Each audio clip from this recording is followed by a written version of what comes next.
Kalau dari technical kita lihat itu ya, di bulan April nih biasanya untuk high risk asset termasuk kripto itu memang return on investment-nya positif.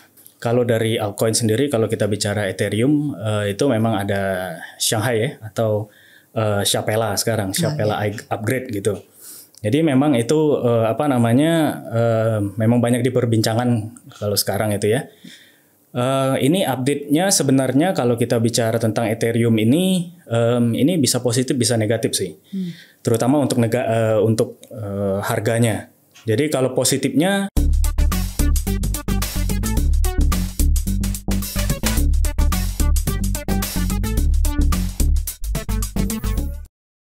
halo, selamat datang di Cuan Talks Ajaib Kripto. Di Cuan Talks kali ini kita kedatangan tamu spesial nih, Ko Riko Kurniawan. Halo Ko, apa kabar? halo, kabar baik. Gimana Mbak Vina? Kabar baik juga. Gitu. Oke, Ko Riko ini salah satu trader atau investor di pasar kripto yang juga sering sharing edukasi seputar market kripto tuh di channel TikToknya, bener ya Ko ya? Betul. Dan sebelum kita mulai ngobrol-ngobrol nih, kepin tahu dulu, mungkin banyak teman-teman yang belum tahu Ko Riko ini biasanya bahas apa kayak gitu, dan pengen tahu dikit Ko Riko ini sebenarnya kalau untuk trading atau investasi di market kripto ini sebenarnya udah berapa lama sih Ko? Oke. Ya, halo semua, nama saya Riko dan kalau di sosial media biasanya lebih dikenal Riko Kripto. Jadi memang sebenarnya kalau di kripto sendiri saya ini kalau mengenal, mempelajari itu sudah cukup lama. Tapi kalau memang trading atau investing itu belum terlalu lama.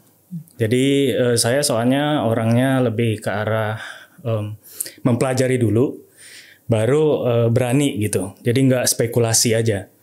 Nah makanya jadi butuh waktu untuk saya pelajarin semua, baru saya yakin saya punya kelebihan apa, baru saya berani untuk trading atau investing gitu, terutama untuk di kripto ini. Kalau Ko Riko sendiri kenapa tertarik untuk di market kripto gitu? Sebenarnya kalau dari dulu itu awalnya di saham. Nah, terus kalau emas juga tahu. Cuman saya waktu mengenal kripto ini terlihat sekali kripto ini inovasi teknologi yang sangat mungkin saya bisa bilang di masa depan itu pasti digunakan gitu. Nah makanya saya pelajarin soal kripto ini. Dan semakin saya pelajarin, semakin banyak yang saya nggak tahu. Nah jadi semakin besar sekali gitu dunia kripto ini kan. Jadi makanya saya putuskan oke, saya mau dalemin.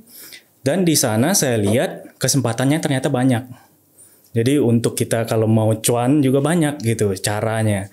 Terutama kalau kita memang selalu up to date ya dengan info, dengan berita segala macam.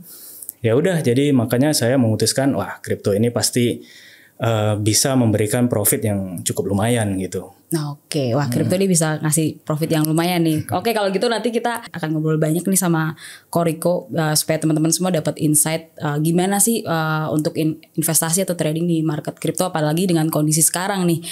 Seperti yang kita tahu kalau market kripto di bulan Maret kemarin bullish gitu.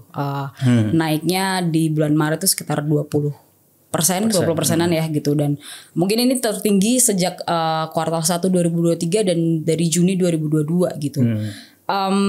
Padahal sebelumnya kalau kita lihat di bulan Maret tuh sempat ada kepanikan di market karena ada kasus Silicon Valley Bank yang collapse kayak gitu.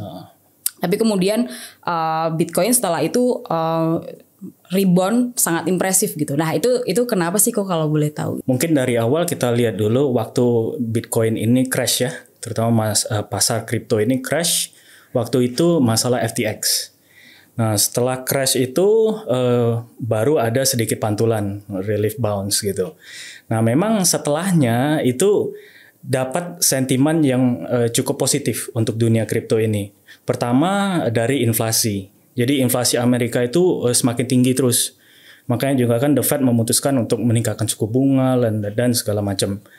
Belum lagi setelah crash itu CZ dia juga sampai mengeluarkan inisiatif untuk membuat satu initial recovery fund. billion kalau nggak salah, jadi 1 miliar dolar. Nah itu istilahnya dia mau mendukung project-project kripto yang mungkin memang waktu crash itu kan juga terdampak. Padahal bukan salah mereka gitu. Memang marketnya aja lagi nggak mendukung ya. Nah setelah itu sampailah pada akhirnya ke SVB ini kasusnya. Nah kalau memang SVB ini sebenarnya kalau kita lihat kan secara sederhananya masalahnya itu sebenarnya intinya cuman kepanikan. Dalam arti orang-orang mengambil uang dengan cepat di satu bank. Nah otomatis banknya kan kalau nggak cukup uang atau misalnya dananya masih nyangkut di mana, kalau ke SVB ini kan nyangkut di obligasi. Yeah. Jadi mereka terpaksa menjual obligasinya walaupun lagi loss. Nah jadi otomatis dari situ ya dianya juga rugi. Yeah. Nah jadi walaupun rugi dia tetap harus membayar istilahnya dalam tanda kutip ya untuk menanggung dana-dana dari orang-orang yang mau ngambil ini kan. Nah terus juga dari sana ada berita bahwa SVB ini memang sudah tidak ada dana lagi, jadi mau minta dana lah. Saya ini bikin secara simpel aja ya biar lebih gampang. Jadi mereka butuh dana dan itu keluar ke publik, otomatis tambah panik dong, ya kan? Jadi orang-orang yang awalnya nggak tahu lihat, apalagi sahamnya waktu itu juga jeblok berapa puluh persen kan dalam satu hari, ya udah tambah panik. Orang jadi ngambil uang semua, wah tambah kolaps jadinya. Nah itu ya jadi orang juga merasa dengan bank itu jadi agak kurang percaya ya, terutama gara-gara SVB ini. Belum lagi kita lihat ada runtutan yang lain gitu, ada bank-bank yang lain sampai terakhir ini kan Credit Suisse juga kena dampaknya. Nah jadi memang akhirnya dari situ pasti ada hubungannya ke kripto. Oke. Dan dari kepanikan itu kan yang pertama mungkin kena dampaknya mungkin stablecoin USDC itu ya. Betul. Terus kemudian Bitcoin. Nah, kalau sekarang ke Bitcoin melonjak itu berarti karena orang-orang mungkin percaya bahwa yang lebih aman kalau di saat kondisi kayak bank lagi kolaps, terutama bank besar di Amerika ya, itu mereka akan lebih percaya ke Bitcoin karena bisa dibilang lebih aman di situ ya, atau gimana kok? Mungkin lebih cari alternatif ya. Jadi kalau misalnya lihat bank-bank, kita kan contohnya nih, kalau kita tarik uang di bank, istilahnya uang itu kan kita nggak mungkin mau kita spend aja gitu kan, karena memang awalnya kita taruh di bank itu kita untuk simpen. Nah jadi kalau banknya kolaps kita pasti cari alternatif dong. Nah biasanya alternatifnya 3 tuh. Pertama saham, kedua emas, ketiga kripto. Nah kalau saham misalnya kita lihat dari posisi SVB ini. Kemarin itu pun dari saham SVB itu turunnya puluhan persen. Dilihat bank lain juga turun puluhan persen. Kira-kira berani nggak kita masuk ke pasar saham? Kan pasti agak enggan ya, atau ragu gitu kan, waduh ini bank-bank gede aja turunnya segitu gitu. Jadi orang banyak lari ke emas atau kripto. Orang konvensional atau yang tradisional yang belum mengerti kripto, belum mengenal, pasti lebih prefernya ke emas. Karena memang lihat udah terbukti lah ya ratusan tahun, udah historinya juga bagus. Nah orang yang lebih mengerti, lebih berani, profil resikonya juga lebih berani lah ya. Jadi mereka pasti lebih mencoba cari alternatif lain ya seperti kripto ini. Tentunya. Jadi makanya juga ini mengkerek harga Bitcoin naik gitu. Kalau kasus seperti Bank SVB ini apakah akan ada lagi setelah ini kok yang mungkin ini jadi pengaruh juga ke market kripto untuk di sepanjang 2023 ini mungkin? Kalau untuk kasus, saya lihat dari kemarin tuh berita dari ekonom gitu ya, ada studi mereka itu bilang bahwa ada sekitar 186 bank yang memang berada dalam keadaan yang hampir sama dengan SVB ini. Jadi kan berarti kita lihat memang banyak yang lagi diambang kolaps semua nih. Nah terlepas dari memang nanti pemerintah Amerikanya memutuskan untuk seperti apa ya, mungkin itu juga mempengaruhi. Tapi terakhir juga saya dengar dari Joe Biden sendiri, Presiden Amerika bilang bahwa memang krisis perbankan ini is not over yet, dia bilang. Jadi iya belum selesai gitu kan. Nah kalau dari Presiden aja bilang begitu ya berarti otomatis memang belum selesai kan, kita bisa ini ya simpulkan gitu. Jadi memang kalau lihat secara kasat mata pun logika kita kan kalau misalnya satu bank kolaps, apalagi ini sudah beberapa bank, otomatis ada ketakutan tersendiri walaupun mungkin di bank lain ya. Nah, kita misalnya ada uang di bank lain yang bukan yang kolaps, kita juga pasti ada ketakutan nih. Nah, lihat bank-bank nih kolaps. Padahal belum tentu yang bank kita itu kolaps gitu nantinya kan. Tapi ada kepanikan itu yang membuat efek domino. Yeah. Nah, jadi memang ada menurut saya pasti ada kemungkinan bakal ada yang menyusul. Ya walaupun kita harapkan enggak lah ya, karena itu mempengaruhi semua ekonomi global gitu. Betul.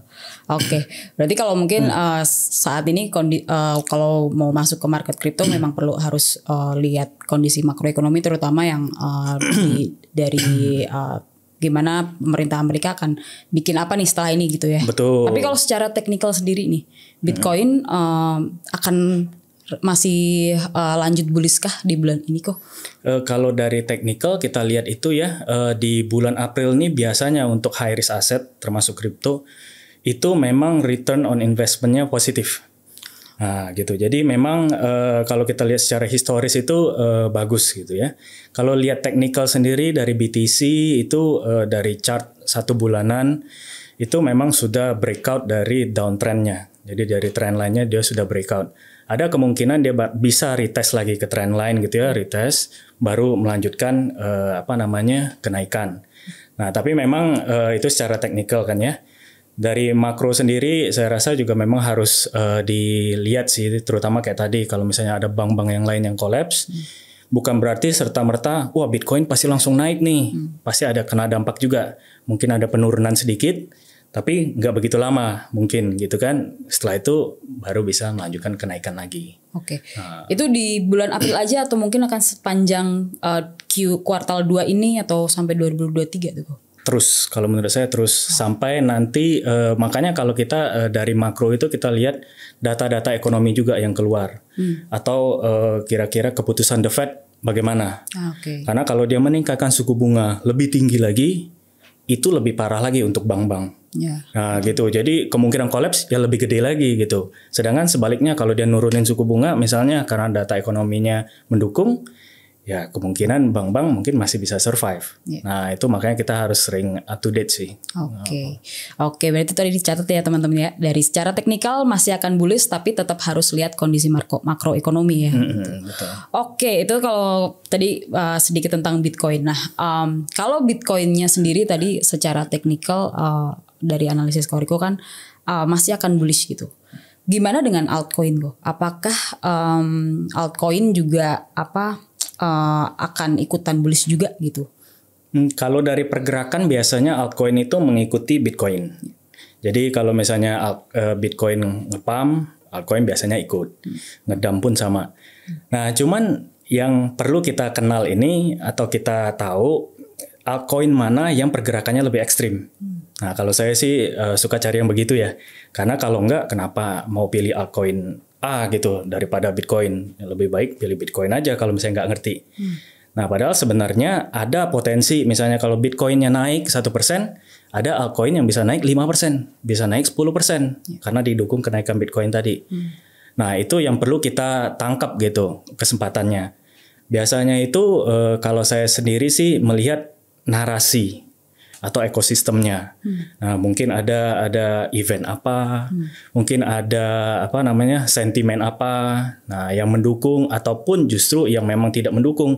Jadi kalau misalnya yang bikin dia dump, misalnya ada unlock gitu, bisa jadi bikin dia dump.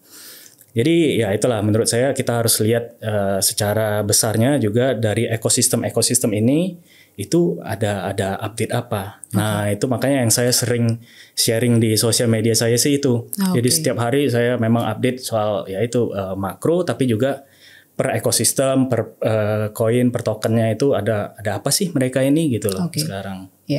Oke. Nah kalau ngomongin altcoin sendiri ada momentum apa yang mungkin ini jadi salah satu sentimen positif buat koin tersebut atau mungkin ke market yang dalam waktu dekat ini kok mungkin kayak let's say kan kayak Ethereum gitu, salah satu altcoin yang bisa dibilang kapitalisasinya juga terbesar gitu di market. Nah, ada momentum positif yang perlu kita perhatiin nggak sih kok?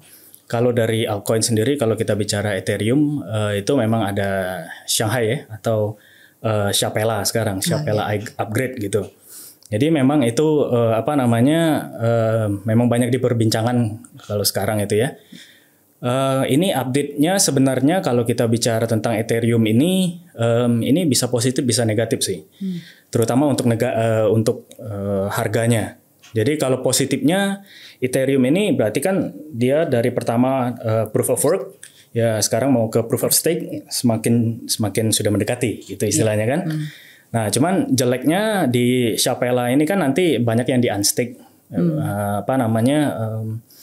Ethereum yang di staking 2020 lama gitu kan, udah lama terus mau di unstake jadi keluar semua nih. Nah jadi ada kepanikan nih, mungkin wah nanti kalau keluar kan masuk ke market dijual semua, takutnya kan begitu. Padahal kalau kita lihat sih nggak terlalu signifikan ya jumlahnya, karena kan ada limitasi, nggak bisa juga langsung di unstake sehari semua ya, networknya langsung down dong. Jadi memang ada limitasi. Dan juga kalau kita bandingkan dengan volume perdagangan per hari, kapitalisasi ya jauh lah. Jadi kalau misalnya bilang wah ini pasti ngedam atau parah koreksinya, saya rasa sih nggak terlalu. Mungkin ada koreksi, cuma memang nggak terlalu parah menurut saya ya. Nah, dan juga tergantung dari ya pergerakan Bitcoin nanti, karena Bitcoin dengan Ethereum ini korelasinya besar banget. Kalau naik ikut naik biasanya, turun ikut turun. Kalau setelah Ethereum Shanghai ini apakah masih ada kelanjutan gitu? Dan mungkin mau bisa dijelasin dikit ya kok ya, kayak ada Ethereum Shanghai itu apa sih, atau yang Shapella tadi gitu? Oh ya, kalau secara simpelnya itu Shanghai upgrade ini atau Shapella sekarang macam-macam. Shanghai ini dia dari pertama itu kan kayak saya bilang tadi memang di staking dulu, jadi banyak validator Ethereum itu yang nge-staking untuk mendukung istilahnya supaya POS ini berjalan gitu kan. Jadi mereka staking, dari sana mereka itu lock. Jadi dikunci ETH-nya sampai lah Shanghai ini baru bisa dibuka. Nah pasti tentunya mereka yang nge-lock dapat reward dong, dapat reward berupa ETH juga gitu. Nah jadi ya itu tadi, makanya ada ketakutan seperti apa gitu kan, padahal sebenarnya nggak terlalu, menurut saya sih kalau kita hitung secara matematika ya harusnya nggak terlalu berdampak lah. Nah namun ini bisa membuat narasi yang lain, jadi dampaknya ke ekosistem lain. Nah misalnya contoh kalau dari ETH Shapella ini itu dampaknya ada narasi yang namanya LSD, jadi Liquid Staking Derivatives. Nah itu kalau secara sederhananya kan tadi itu ETH-nya dikunci tuh, dan minimal itu sebenarnya ada 32 ETH baru bisa ngunci. Nah gede banget kan, gede banget. mungkin nggak ada gitu. Jadi ya sebenarnya bisa sih lebih sedikit kalau mau di lock di centralized exchange yang lain bisa gitu ya. Cuman kalau ini memang secara formalitas di Ethereum-nya kita bisa lock sekitar harus 32 ETH itu. Nah kan nggak semua orang punya, itu pertama halangannya. Kedua nggak semua ngerti mengoperasikan node itu bagaimana, kan nggak ngerti. Terus nanti waktu narik, tadi saya bilang kuncinya udah dibuka, kita harus antri. Nggak bisa langsung ya tadi karena ada limit tadi kan per hari.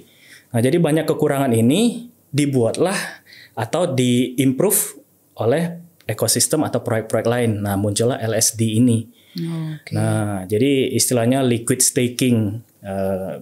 Berarti dari ETH yang kita punya daripada illiquid nih, pada nggak liquid kita taruh kan dari 2020 sampai 2023 kan lama banget. Ini taruh aja di sini. Istilahnya gitu, di proyek-proyek ini kita bisa dapat tetap rewardnya, tapi kita juga ada dapat token yang merepresentasikan ini. Nah kira-kira begitu. Tokennya ini kita bisa pakai lagi di DeFi. Jadi kita bisa gunakan lagi, dapat lagi reward.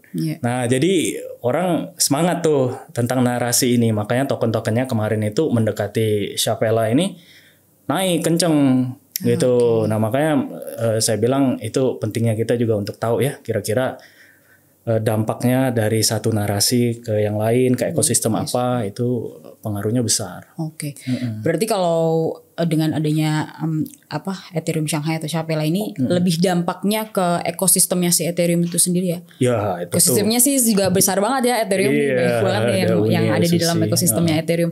Tapi kalau di luar ekosistemnya si Ethereum itu sendiri gimana kok? Atau mungkin ada pengaruhnya juga nggak sih untuk koin-koin atau token di luar ekosistemnya Ethereum, dan mungkin di Bitcoinnya sendiri juga akan pengaruh nggak sih untuk dari Ethereum? Kalau untuk ke Bitcoin sih saya rasa nggak terlalu pengaruh ya.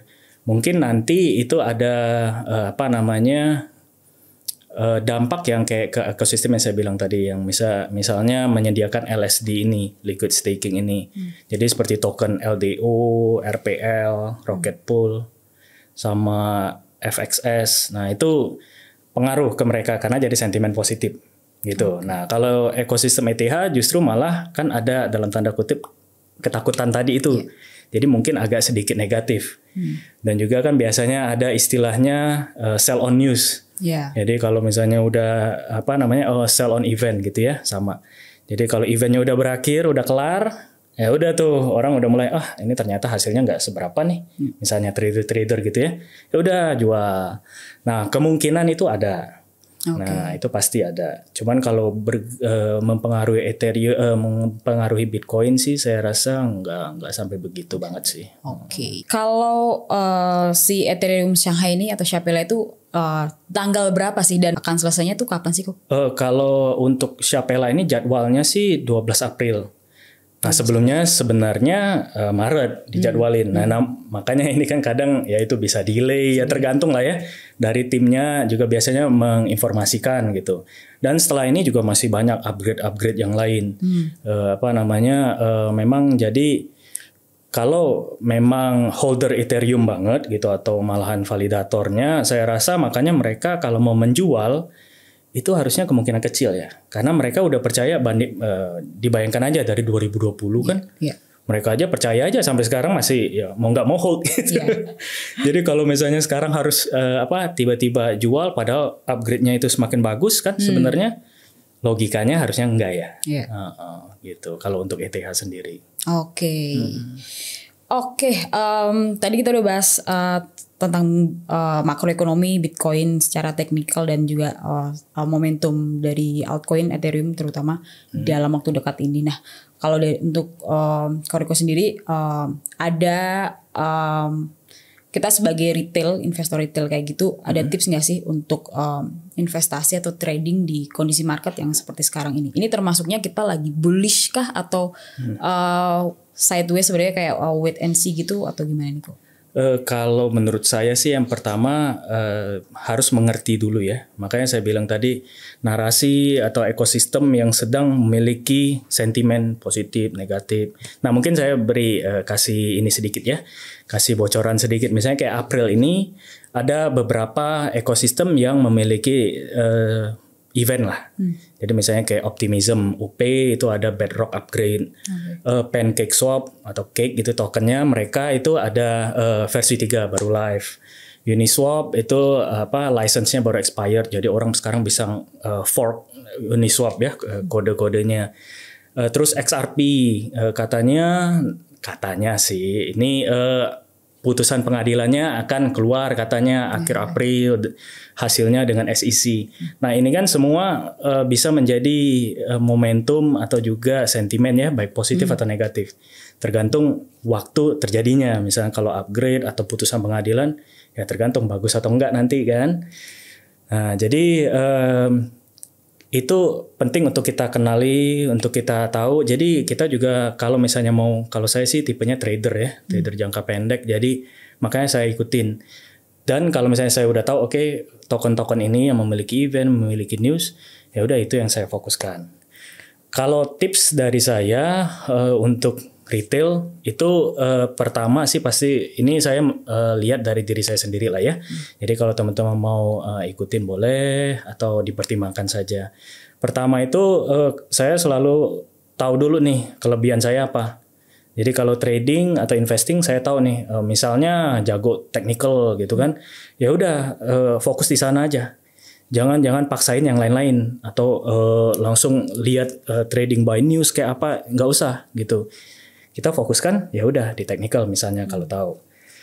Kalau sudah tahu itu, kita tahu kelebihan kita baru atur strateginya. Jadi strategi kita seperti apa gitu kan? Misalnya alokasinya berapa, money management bagaimana, terus juga kalau misalnya sudah tepat analisanya, kita mau take profitnya berapa. Stop loss berapa. Nah, jadi kesimpulan saya sih itu harus ada tahu kelebihan kita. Kalau saya sering up to date. Jadi saya bisa ambil momen gitu sebelum misalnya dia upgrade kayak tadi saya bilang, saya sudah masuk duluan. Jadi itu kelebihan saya menurut saya ya. Terus dari sana kita atur strateginya, strategi money management, kita mau ambil koinnya kapan, itu mungkin bisa bantu dengan technical. Terus juga targetnya. Target TP atau SL-nya gimana? Karena analisa bagaimanapun bisa salah, bisa benar. Mungkin itu sih. Oke. Sebenarnya itu tadi pertanyaan terakhir, tapi karena tadi Ko Riko ada ngejelasin sedikit beberapa momentum penting, jadi saya pengen tanya-tanya lagi tuh. Boleh dijelasin nggak, Ko? Tadi ada di Pancake Swap tadi ada ada momentum juga ya, terus Uniswap kalau nggak salah ya. Nah itu betul. Boleh dijelasin nggak, Ko? Ada apa aja sih? Jadi itu sebenarnya memang di ekosistem masing-masing ya. Jadi kalau kayak OP itu saya bilang ada upgrade Bedrock. Nah itu jadi kita bisa ngelihat di ekosistem ini kemungkinan biasanya pergerakannya itu misalnya OP-nya pergerakannya positif karena setelah upgrade atau mendekati upgrade, ekosistemnya semuanya biasa mengikuti. Nah begitu. Kalau misalnya kayak Pancake Swap tadi saya bilang Pancake Swap itu dia versi 3-nya dia live. Nah jadi memang berarti upgrade juga sebenarnya kan dari versi 1, 2 ke 3. Uniswap juga sebenarnya itu lebih ke arah memang business license-nya atau kodenya itu memang bisa dipakai sekarang secara publik. Gitu. Jadi harusnya ada ekosistem yang diuntungkan juga mungkin dari situ ya. Nah XRP ya itu nggak perlu dibahas lagi karena sering sekali udah tahu gitu ya. Udah tahu pasti wah memang menunggu semua nih. Betul. Ini juga kemungkinan memang kalau menurut saya kemarin juga XRP kan cukup kenceng naiknya. Nah karena berita ini dan juga ada dukungan bahwa bank-bank kolaps kemarin itu. Nah, jadi XRP ini kan memang istilahnya solusi gitu ya, atau Ripple kebanyakan dipakai solusi untuk bank-bank dan jadi memang sentimennya lebih ke arah positif gitu. Nah, jadi ke arah itu sih memang kalau saya bahas satu-satu nanti kayaknya bakal lama deh. Oke, nah itu tadi teman-teman harus catat ya dan perhatikan juga gitu, lakukan juga analisis sendiri, terutama untuk tadi mungkin ada beberapa aset kripto yang kita sebutin. Bisa jadi bahan untuk analisis lah gitu untuk trading atau investasi gitu. Oke deh kalau gitu ini udah tadi pertanyaan terakhir dari saya, Ko Riko. Terima kasih banyak waktunya udah mampir ke Cuan Talks. Dan tadi juga sekali lagi kita juga mau ngingatin kalau tadi yang aset kripto yang kita sebutin itu itu disclaimer on ya teman-teman. Jadi tetap harus lakukan analisis sendiri, do your own research. Dan keputusan investasi ada di tangan teman-teman sendiri. Sekali lagi terima kasih Ko Riko sudah mampir ke sini di Cuan Talk. Sampai ketemu lagi di kesempatan berikutnya. Terima kasih sudah. Terima kasih juga teman-teman yang udah stay dan nonton sampai akhir. Sampai ketemu di Cuan Talk berikutnya dan jangan lupa subscribe channel YouTube Ajaib Investasi. Klik juga loncengnya supaya teman-teman dapat konten-konten terbaru dari kita. Dah. Bye. Ajaib.